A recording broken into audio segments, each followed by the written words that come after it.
Hi all, welcome to Jim's Orbit. तो आज हम स्टार्ट करने वाले हैं अपना chapter 2 of chemistry, that is acid bases and salts.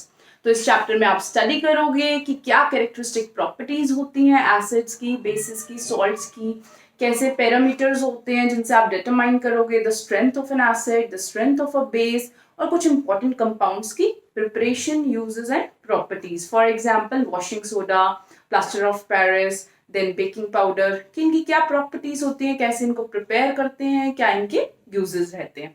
तो लेट्स स्टार्ट। जो आपके पास केमिकल कंपाउंड्स होते हैं,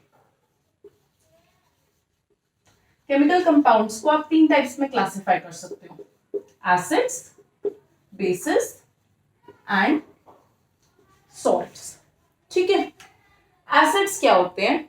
acids are the substances which on ionization liberate H plus ions. ठीक है, acids are the substances that on ionization liberates H plus ions.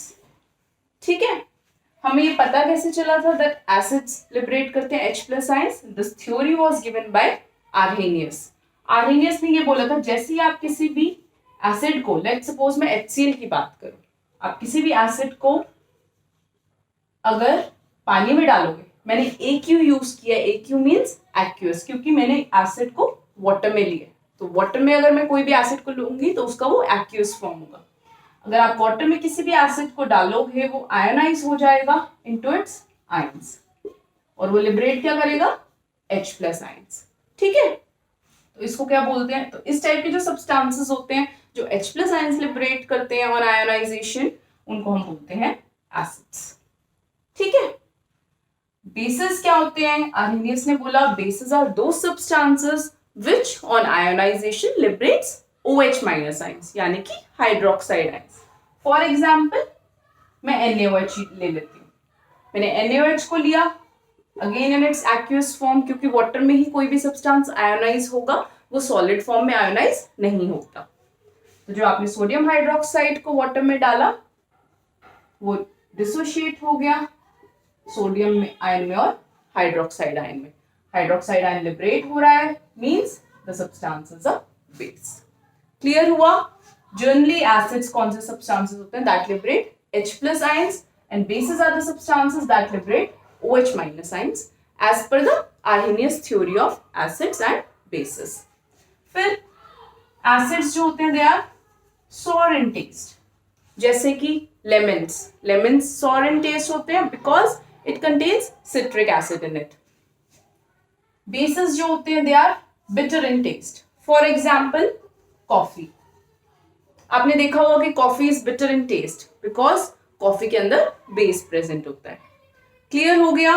Acids की general characterization क्या होती है, bases की general characterization क्या होती है। आइए डिटेल में स्टडी करते हैं। What are acids? कितने टाइप के acids होते हैं, क्या प्रॉपर्टीज रहती हैं एसिड्स। अब जो एसिड्स होते हैं आपके पास वो दो टाइप्स के होते हैं, organic acids and mineral acids. Organic acids ऐसे एसिड्स होते हैं that you obtained from plants और एनिमल्स। फॉर एग्जांपल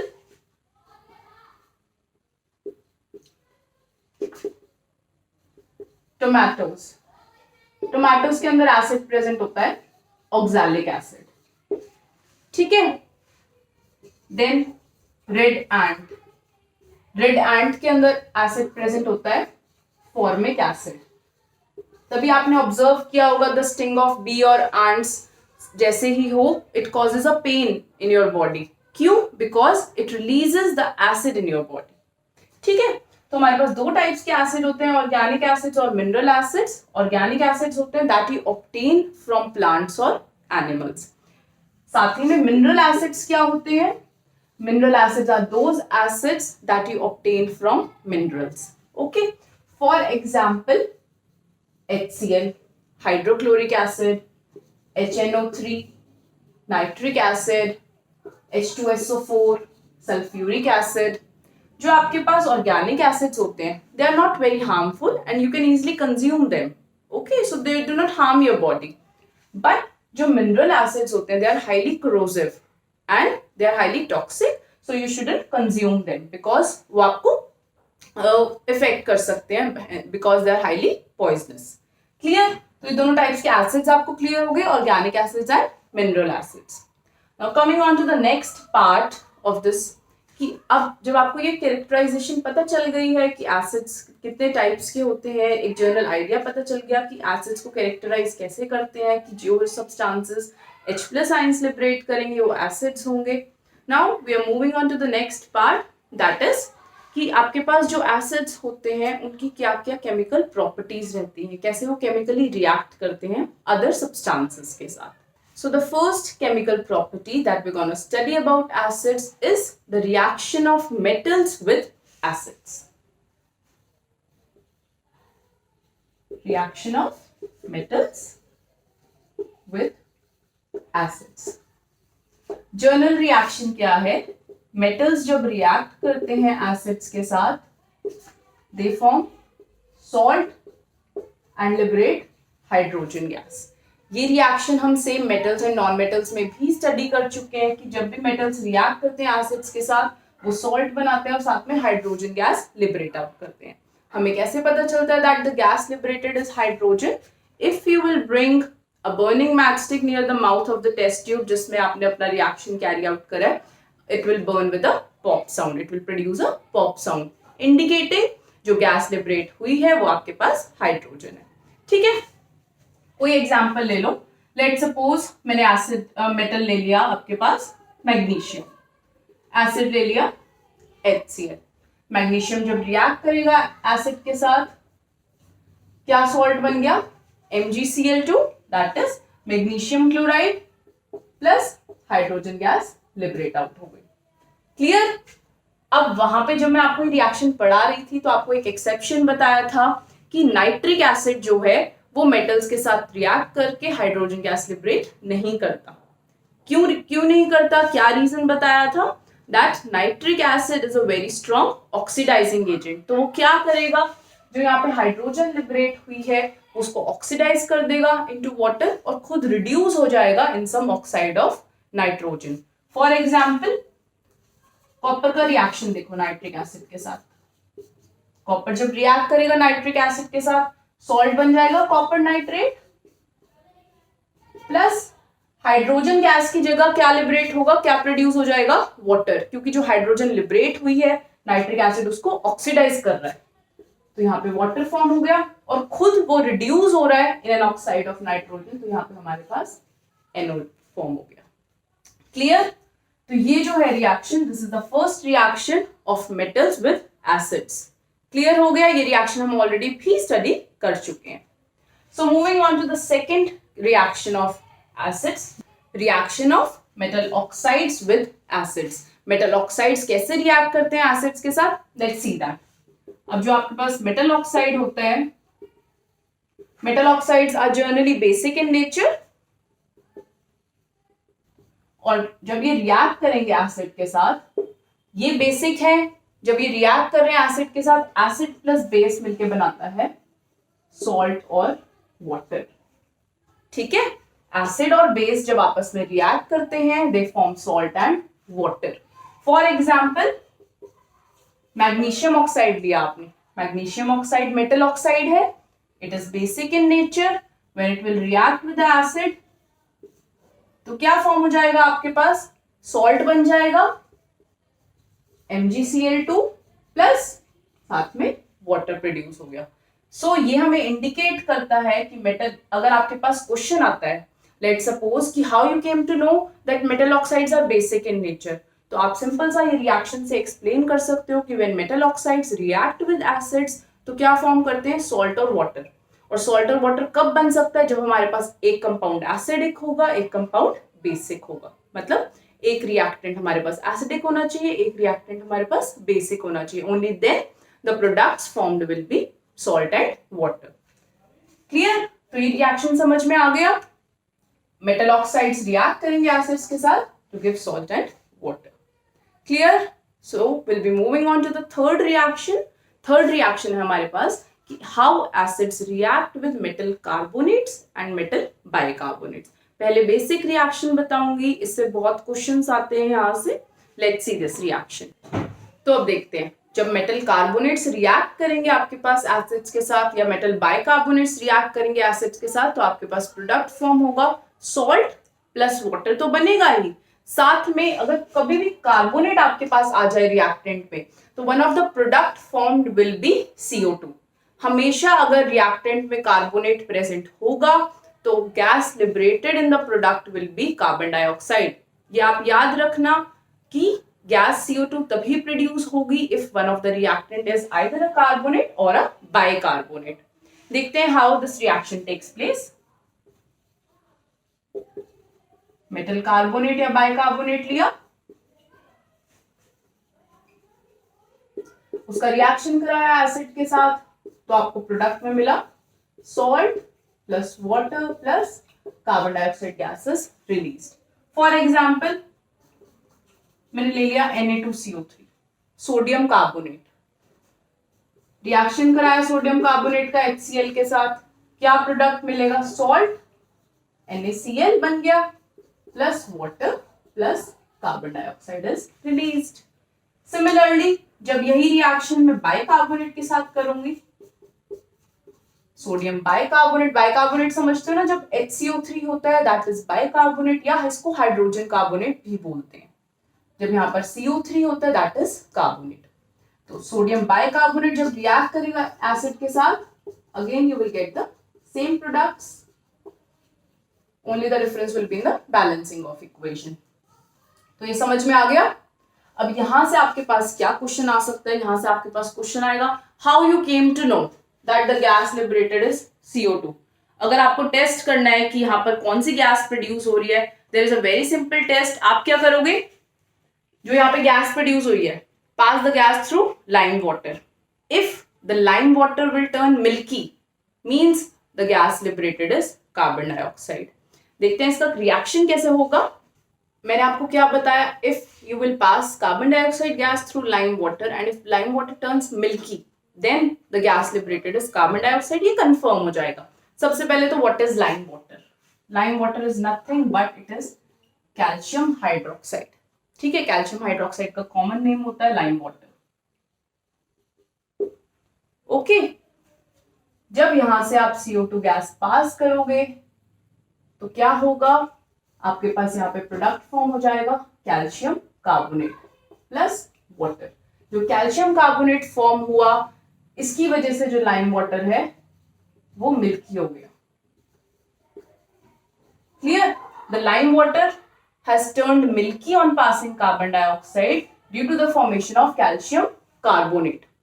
अगर अब आप ये एक्सेस में पास करते रहोगे, यहां से मान लो आपने और CO2 इसमें पास कर दी, if you will pass CO2 in excess, यहाँ पे अभी हम लिमिटेड अमाउंट में पास करी, अगर आप इसको पास करते रहोगे मींस अगर CO2 की क्वांटिटी इंक्रीज कर दोगे, CO2 का अमाउंट इंक्रीज कर दोगे, तो जो ये मिल्कीनेस आई है यहाँ पे वो डिसअपियर हो जाएगी। वो डिसअपियर क्यों हो जाएगी? Because of the formation of calcium hydrogen carbonate. Calcium hydrogen carbonate form होने की वजह से the milkiness will disappear. Clear? तो ये आपके पास टेस्ट है जिससे हमें पता चलता है that the gas liberated is carbon dioxide. बहुत सिंपल सा रिएक्शन है। When you will pass carbon dioxide through lime water milky हो जाएगा। क्यों मिल्की हो जाएगा? Because of the formation of calcium carbonate. फिर अगर आप कार्बन डाइऑक्साइड को एक्सेस में पास करोगे यहाँ पर, उससे क्या होगा? ये जो मिल्कीनेस यहाँ पे फॉर्म हुई थी बिकॉज ऑफ कैल्शियम कार्बोनेट वो डिसअपियर हो जाएगी एंड आपके पास कलरलेस सॉल्यूशन फॉर्म हो जाएगा of calcium hydrogen carbonate. Clear? ये समझ आ गया आपको कि how you will test that the gas liberated is carbon dioxide. This is a very important reaction. ये क्वेश्चन हमेशा आता है एग्जाम में that if you will pass CO2 through lime water in limited amount तो क्या होगा, if you will pass CO2 in lime water in excess तो क्या होगा। तो आपको दोनों रिएक्शंस आने चाहिए। So moving on to the next reaction of acids, how you will come to know that कि कोई एसिड स्ट्रॉन्ग है या कोई एसिड वीक है। अब जो एसिड्स होते हैं, हर एक एसिड स्ट्रॉन्ग नहीं होता और हर एक एसिड वीक नहीं होता। तो आपको कैसे पता चलेगा? आपको पता चलेगा कि वो कितने H+ आयंस लिबरेट कर रहा है। जितने H+ आयंस की क्वांटिटी ज्यादा होगी मींस वो एसिड उतना ही स्ट्रॉन्ग है। फॉर एग्जाम्पल मैंने कोई एसिड लिया, इन जनरल ले रही हूं HA। जब मैंने इसको वाटर में डाला, वाटर में डालने के बाद ये एसिड आयोनाइज हो जाएगा, डिसोशिएट हो जाएगा अपने आयंस में। तो यहाँ पे मेरे को आयंस मिल गए H+ और A-। क्लियर? जितने ज्यादा H+ आयंस प्रोड्यूस होंगे means the acid is strong, if H+ ion liberated is more. अगर वो लार्ज क्वांटिटी में होंगे मींस जो हमारा एसिड है वो स्ट्रॉन्ग एसिड है। यही अगर हमारे पास कोई वीक एसिड होगा, उस केस में आप डिसोसिएशन कैसे शो करोगे? In that case the dissociation is shown by this arrow. इस एरो का मतलब होता है कि जो H+ आयंस लिबरेट हो रहे हैं वो कम लिबरेट हो रहे हैं। The acid is a weak acid here. मैं दोनों का एक एक एग्जांपल लेके बताती हूँ आपको। फॉर एग्जांपल, आपने लिया H2SO4 जो कि आपके पास सल्फ्यूरिक एसिड। तो सल्फ्यूरिक एसिड हमारे पास एक स्ट्रॉन्ग एसिड में माना जाता है। इसका डिसोसिएशन देखो आप, जब ये आयोनाइज होगा तो ये क्या प्रोड्यूस करेगा? 2H+ ions plus SO4 2-। यही आयंस प्रोड्यूस होंगे ना H2SO4 जब आयोनाइज होगा। सिमिलरली आप कोई वीक एसिड ले लो, CH3COOH, इसका नेम होता है एसिटिक एसिड। तो ये आपके पास एक वीक एसिड होता है। जो आप इसको आयोनाइज करोगे तो आपके पास जो H+ आयंस लिबरेट होते हैं they are less in amount. यहाँ पे आपके पास एसिटेट आयन बन गया plus H+ ions liberate out हो गए। In this case, the H+ ions liberated are less in number as compared to the H+ ions liberated in case of sulfuric acid.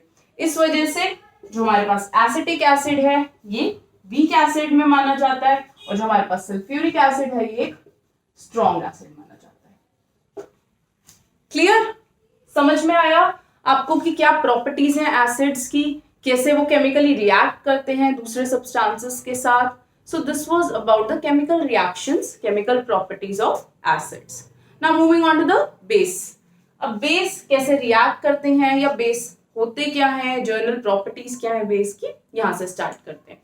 सबसे पहले तो जैसे एसिड्स दो types के होते हैं, बेसिस में ऐसे फर्दर कोई कैटेगरी नहीं होती है। कुछ आपको कॉमन बेसिस बताऊंगी और कुछ उनके जो कॉमन नेम्स है वो जाने जाते हैं वो बताऊंगी, because sometimes question comes in exam, आपको कोई कॉमन नेम दे देंगे बेस का and you should have an idea कि वो बेस कौन सा है।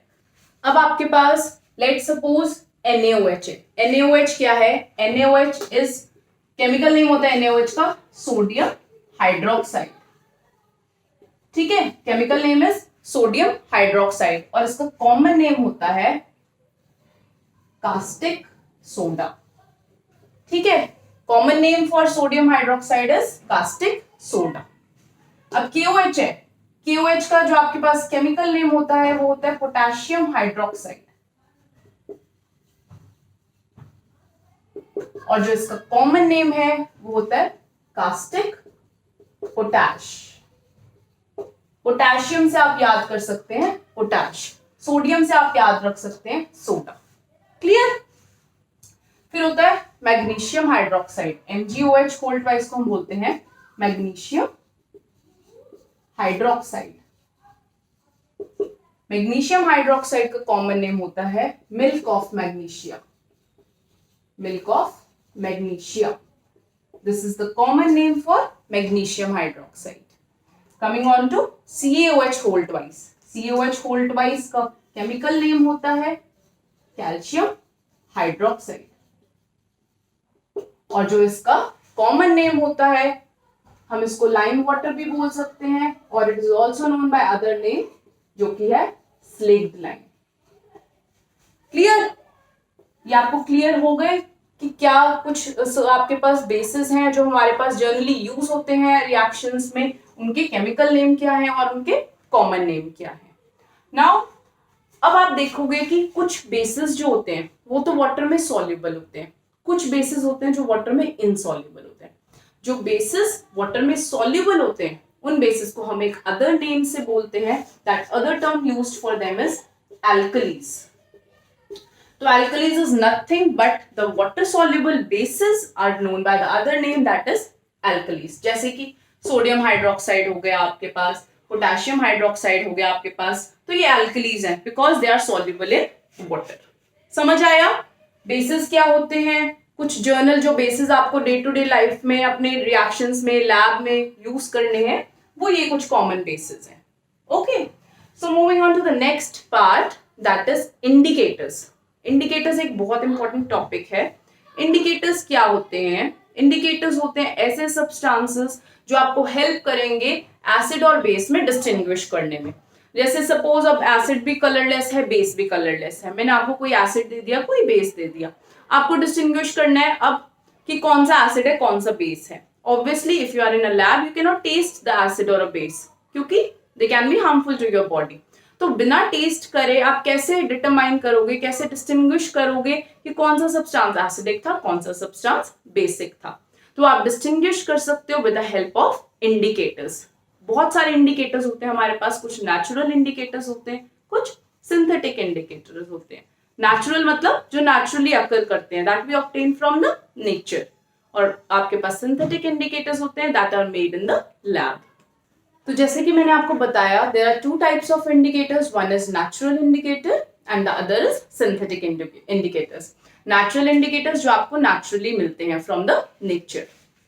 First is litmus. Litmus, it is obtained from a plant, the name of that plant is लिचेंस। ठीक है, तो एक पर्पल कलर का सॉल्यूशन होता है। ये कैसे हेल्प करता है हमें एसिड और बेस में डिस्टिंग्विश करने में? अगर आप ये लिटमस सॉल्यूशन एसिड में डालोगे तो इसका कलर पर्पल से चेंज हो जाएगा टू रेड। ठीक है, the colour of this litmus solution will change from purple to red अगर आप उसको एसिड में डालते हो। सिमिलरली अगर मेरे को बेस को डिस्टिंग्विश करना है with the help of this litmus solution, तो उस केस में जो कलर चेंज है वो पर्पल से हो जाएगा ब्लू। ओके, या फिर अगर लेट सपोज आपने यही ले लिया, आपके पास ये रेड सॉल्यूशन था, इसमें आपने बेस ऐड कर दिया, तो वो रेड सॉल्यूशन चेंज हो जाएगा into blue. This is how litmus solution can be used to distinguish an acid और अ बेस। फिर आपके पास एक लिटमस पेपर आता है जो जनरली हम लैब में यूज करते हैं। लिटमस पेपर कुछ नहीं होता, छोटी छोटी स्ट्रिप्स होती हैं फिल्टर पेपर की, that is basically impregnated with the water soluble litmus dye. हम उसके ऊपर लिटमस डाई से उसको कवर कर देते हैं, वो आपको हेल्प करता है एसिड और बेस में डिस्टिंग्विश करने में। बट वो वर्क तभी करेगा आपके पास या तो लिटमस पेपर मॉइस्ट होना चाहिए, means dry litmus paper work नहीं करेगा, या तो लिटमस पेपर मॉइस्ट होना चाहिए, या आपका जो एसिड और बेस है वो एक्वियस फॉर्म में होना चाहिए। Only then litmus paper will work. Litmus paper तभी काम करेगा अगर दोनों में से कोई भी चीज एक्वियस स्टेट में है। Okay, coming on to the red cabbage. Red cabbage का आपने सॉल्यूशन बना लिया, that is red in colour. अगर इसको आप बेस में ऐड करोगे तो ये कलर चेंज हो जाएगा इसका फ्रॉम रेड टू ग्रीन। किसमें? बेस में। बेस में कलर चेंज हो जाएगा रेड कैबेज का फ्रॉम रेड टू ग्रीन। यही अगर मैं एसिड की बात करूं तो एसिड में it will show no colour change, वो red red as it is रहेगा। ठीक है, coming on to turmeric. Turmeric आपने देखा होगा कि जब आपके क्लोथ्स पे टर्मरिक स्टेन्स लग जाते हैं तो आप उसको रिमूव नहीं कर पाते, आप उसके ऊपर सोप्स रब करते हो तो उसका जो स्टेन होता है वो और ज्यादा डार्क हो जाता है। ऐसा क्यों होता है? Because turmeric is an indicator. अगर आप उसमें एसिड डालोगे तो वो येलो स्टेन जो है वो येलो एज इट इज रहेगा। यही अगर आप उस पर बेस डालोगे, अब जैसे कि हम सोप्स रब करते हैं, तो जो सोप्स होते हैं they are basic in nature. Soaps क्या होते हैं? उनके अंदर बेस प्रेजेंट होता है। तो क्या होता है, टर्मरिक का जो येलो कलर होता है वो चेंज हो जाता है into reddish brown.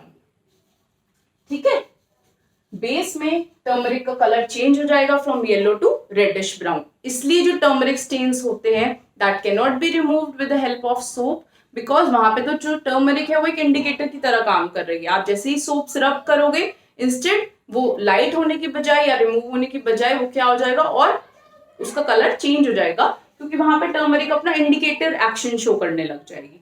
But acids में वो yellow stains as it is yellow रहते हैं। क्लियर? तो ये है कुछ आपके पास नेचुरल इंडिकेटर्स। इसकी हेल्प से आपको पता चल गया कि कैसे एसिड में क्या डिफरेंट कलर चेंज आएगा, बेसिस में डिफरेंट कलर चेंज आएगा, तो उससे आप इजीली डिस्टिंग्विश कर लोगे कि एसिड कौन सा है, बेस कौन सा है। Coming on to synthetic indicators. Synthetic indicators अब ऐसे इंडिकेटर्स होते हैं अब जो हम लैब में यूज करते हैं। जैसे कि फिनोप्थिलीन। फिनोप्थिलीन अगर मैं देखूं, अगर मैंने दो कलरलेस सॉल्यूशंस ले लिए, एक एसिड है एक बेस है, उसमें मैंने फिनोप्थिलीन की 2 ड्रॉप्स ऐड करी, अगर मेरे पास एसिड होगा तो एसिड तो एज इट इज रह जाएगा, वो कलरलेस ही रहेगा। फिनोप्थिलीन ऐड करने से उसमें कोई कलर चेंज नहीं होगा, acid will remain colourless only phenolphthalein के ऐड करने से। बट जो बेस होगा, base will change into pink colour, ठीक है। When I will add phenolphthalein into a basic solution, तो जो आपके पास बेस है उसका कलर चेंज हो जाएगा इनटू पिंक, इंडिकेटिंग जो आपको सब्सटेंस गिवन है वो बेस है। बट एसिड में वो एज इट इज कलरलेस रहेगा, एसिड में वो कोई कलर नहीं शो करेगा। क्लियर। अब जो मिथाइल ऑरेंज है, मिथाइल ऑरेंज कैसे यूज कर सकते हैं आप? मिथाइल ऑरेंज अगर आप बेस में यूज करोगे तो बेस में तो इसका कलर हो जाएगा फ्रॉम ऑरेंज टू रेड, ठीक है। ऑरेंज से रेड में अगर चेंज हो गया कलर, मींस जो आपको सॉल्यूशन गिवन है वो बेसिक है। अगर इसका कलर ऑरेंज से येलो में चेंज हो गया, मींस जो आपको सॉल्यूशन गिवन है वो एसिडिक है। क्लियर हुआ? तो ये कुछ इंडिकेटर्स हैं आपके पास, नेचुरल और सिंथेटिक इंडिकेटर्स। एक और टाइप के इंडिकेटर्स होते हैं, दैट इज ऑल्फैक्टरी इंडिकेटर्स। एक बार ये देख लो, then I let you know कि व्हाट आर ऑल्फैक्टरी इंडिकेटर्स। तो ठीक है, हमारे पास नेचुरल इंडिकेटर्स में हमने क्या स्टडी किया? लिटमस स्टडी करा, litmus solution, red cabbage and turmeric. इसके अलावा और भी बहुत सारे नेचुरल इंडिकेटर्स एग्जिस्ट करते हैं, but you should have a basic idea कुछ इंडिकेटर्स के बारे में। देन सिंथेटिक इंडिकेटर्स में हमने क्या स्टडी करा? फिनोप्थिलीन, मिथाइल ऑरेंज, या फिर यहां पर आप लिटमस पेपर भी ऐड कर सकते हो, क्योंकि लिटमस सॉल्यूशन आपको नेचुरली मिलता है फ्रॉम लिचेंस प्लांट, बट जो लिटमस पेपर है that is made synthetically. Okay, so ये कुछ इंडिकेटर्स है, नेचुरल और synthetic. Coming on to the third type of indicator, that is olfactory indicator. Olfactory का मतलब होता है स्मेल। तो ये इंडिकेटर्स ऐसे इंडिकेटर्स होते हैं जो आपको हेल्प करते हैं एसिड और बेस को डिस्टिंग्विश करने में on the basis of its smell. Smell के बेसिस पे आप डिस्टिंग्विश कर सकते हो कि कौन सा सब्सटेंस एसिडिक है, कौन सा सब्सटेंस बेसिक है। फॉर एग्जाम्पल, अब आपके पास कुछ ऑल्फैक्टरी इंडिकेटर्स हैं जैसे अनियन, क्लोव ऑयल, तो ये कुछ ऑल्फैक्टरी इंडिकेटर्स हैं। अब अगर मैं इसको एसिड और बेस में डिफरेंटली यूज करके देखूं, सपोज मैं अनियन का एग्जांपल लेती हूँ। जब आप अनियन पील करते हो तो आपके हैंड्स में स्मेल हो जाती है, and when you rub a soap in your hands तो वो स्मेल डिसअपीयर हो जाती है। सोप्स के अंदर क्या प्रेजेंट होता है? सोप्स के अंदर प्रेजेंट होता है बेस। मतलब जो ऑल्फैक्टरी इंडिकेटर है अनियन, बेस के साथ रिएक्ट करने के बाद इट स्मेल डिसअपीयर्स, मगर अगर मैं वही चीज एसिड के साथ करूंगी तो it smell will remain as it is. Smell में कोई चेंज नहीं होगा एसिड में, बट बेस में smell will disappear. Similarly clove oil के साथ भी सेम होगा। क्लोव ऑयल की जो स्मेल होती है वो बेस में डिसअपीयर हो जाती है, but in acids the smell will remain as it is. एक और एग्जांपल ले लो, let suppose vanilla essence. Vanilla essence को भी आप ऑल्फैक्टरी इंडिकेटर की तरह यूज कर सकते हो, उसमें भी सेम होता है। एसिड में वेनिला एसेंस की स्मेल एज इट इज रहेगी, बट बेस में it smell will disappear. Clear हुआ इंडिकेटर्स क्या होते हैं? तो आज की क्लास बहुत इंपॉर्टेंट थी, बहुत सारे क्वेश्चंस यहाँ से आ सकते हैं from the exam point of view, कि कलर चेंजेस के बेसिस पे आ सकते हैं। आपको कोई इंडिकेटर दे दिया, आपसे ये पूछा जाएगा कि कौन सा इंडिकेटर क्या कलर चेंज शो करता है एसिडिक सॉल्यूशन में या बेसिक सॉल्यूशन में, और फॉर एग्जाम्पल आपको वो कोई कलरलेस सॉल्यूशंस दे दिए ए और B, how you gonna distinguish between them. तो ये आपको खुद जज करना होगा कौन सा इंडिकेटर आप यूज कर सकते हो, तो कोई भी यूज कर सकते हो, नेचुरल, सिंथेटिक और olfactory. Clear? Chemical properties of acids क्या रहती हैं। So this was all about today's class. I hope you have understood all the topics. Thank you.